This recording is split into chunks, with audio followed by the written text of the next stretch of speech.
کس کے ساتھ جنگ کا اعلان اللہ کر رہا ہے؟ 3 لوگوں کا تذکرہ کیا جاتا ہے جن کے ساتھ اور بھی روایتیں ہیں، لیکن میں 3 کا تذکرہ کروں گا وقت میں جتنی گنجائش ہے۔ 3 لوگوں کے ساتھ میرے اللہ نے جنگ کا اعلان کیا۔ کہیں ہم ان تینوں میں تو نہیں؟ اللہ کی پناہ مانگو، اللہ کی پناہ طلب کرو، اللہ رب العزت کرے، اللہ کرے اس کے کرم کا واسطہ ان تینوں میں سے ہم نہ ہو۔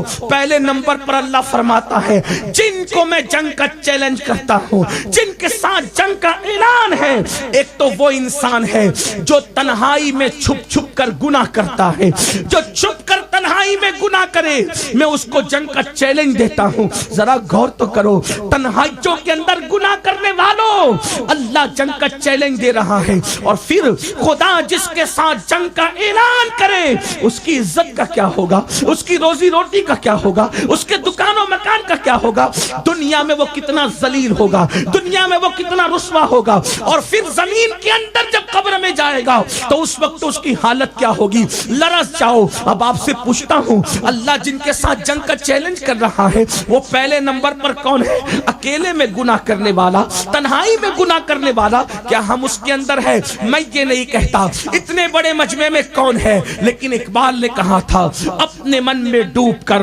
پاجا سراغ زندگی، اپنے من میں ڈوب کر پاجا سراغ زندگی، تو اگر میرا نہیں بنتا نہ بن، اپنا تو بن۔ ہر آدمی اپنی تنہائیوں کو جانتا ہے، ہر آدمی اپنی تنہائیوں سے اچھی طرح واقف ہے، کون کیا کرتا ہے۔ میرے عزیز یاد رکھنا، یہ سفید لباس، یہ خوبصورت داڑیاں، یہ خوبصورت ٹوپیاں اور اللہ اکبر ناموں کے ساتھ ہمارے بڑے بڑے القاب و آداب، لیکن ہماری تنہائی کو تو اللہ دیکھتا ہے، ہماری تنہائی کو اللہ دیکھتا ہے۔ میرا رب فرماتا ہے اللہ کو غافل نہ سمجھنا، میرا رب فرماتا ہے ان اللہ خبیر بما تعملون، اللہ غافل نہیں ہے، وہ تمہارے اعمال کی خبر رکھتا ہے۔ اللہ اکبر۔ اب بتاؤ ہم تنہائی میں کرتے کیا ہیں؟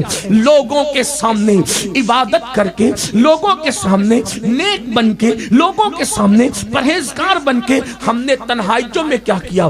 بتاؤ کیا آج مسلمانوں کی تنہائی کی راتیں کیسی ہے؟ لوگوں کے سامنے ہم بیٹھتے ہیں تو اللہ والے لگتے ہیں، اور تنہائی میں ہم شیطان کا ننگا ناچ بن جاتے ہیں۔ کیا آج کا مسلمان اپنی راتوں میں فلمیں نہیں دیکھتا؟ اللہ اکبر۔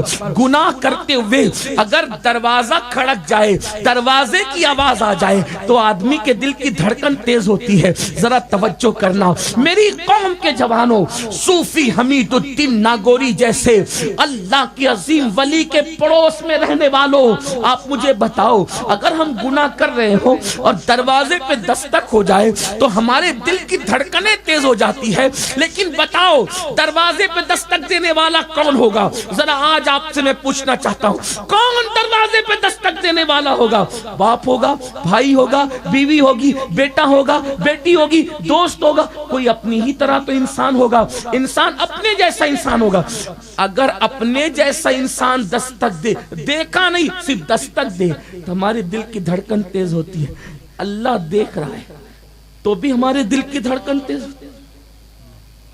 گناہ کرتے ہوئے ہمیں اللہ دیکھ رہا ہے تب بھی ہمارے دل کی دھڑکن تیز ہوتی ہے۔ رستے سے چلتے ہوئے چکر مکر دیکھنے والوں کیا دیکھتے ہو؟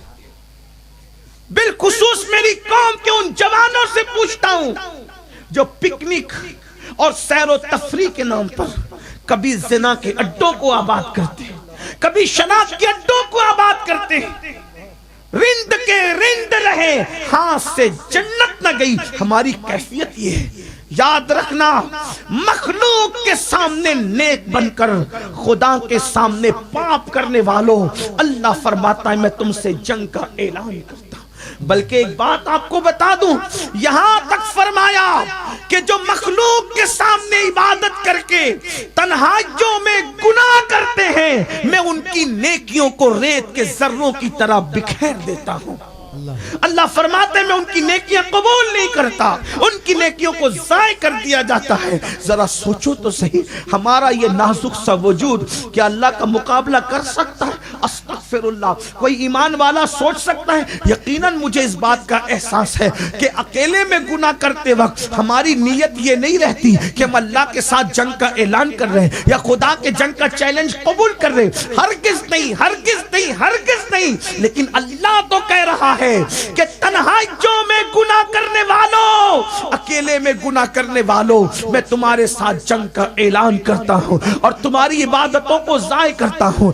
حضرت علامہ ابن حجر مکی رحمت اللہ تعالی علیہ ایک روایت لکھتے ہیں، حضرت سیدنا ابراہیم تیمی رحمت اللہ علیہ ان کی عادت کریمہ تھی، وہ فرماتے ہیں کہ میں اپنی موت کو یاد کرنے کے لیے قبرستان روزانہ آیا جایا کرتا تھا۔ قبرستان جانے کا مقصد کیا ہے؟ تاکہ موت یاد آئے، اور جب موت یاد آتی ہے تو انسان کی جو ہے وہ لذتوں کی کیفیت، انسان لذتوں کو بھول جاتا ہے، انسان لذتوں کو فراموش کر جاتا ہے۔ حضرت سیدنا ابراہیم تیمی فرماتے ہیں کہ میں قبرستان روز جاتا تھا تاکہ قبروں کے پاس بیٹھ کر کے یاد کروں کہ ایک دن مجھے بھی مرنا ہے۔ اور آپ سے بھی کہتا ہوں، انسان اگر موت کو اور آخرت کو فراموش کر دے تو انسان بگڑ جاتا ہے، انسان جو ہے وہ دنیا میں ڈوب جاتا ہے۔ اللہ اکبر۔